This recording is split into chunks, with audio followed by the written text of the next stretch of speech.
Ireo sy fokotany no solon-tenam-panjakana dia anivon'ny fokotany izay nomena fahefana nentana ny vahoaka iadidiny sy hanao fisavana amin'ny fokotany misy azy ny amin'ny fanaovana ny fanadiovana fahobety amin'ny fokotany sy ny fananganan-tsaina amin'ny fandraisana ny fety 4 Jona izay fetim-pirenena izao. Teto dia nanararaotra ny se fokotany Amborovina nentana ny mponina ao aminy ny amin'ny fanaovana ny asa sosialy fa indrindra ny fananganan-tsaina.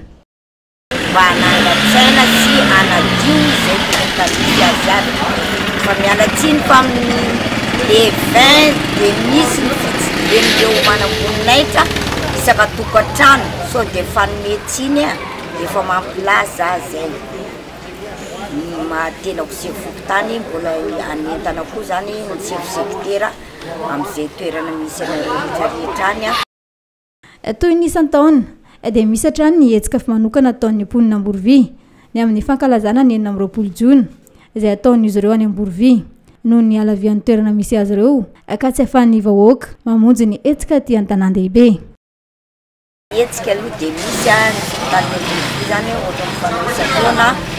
misy ny podium 23, 24, 25 dia misy koa zany ny 25 maraina fizarana arendrina ho an'ny ankizy sy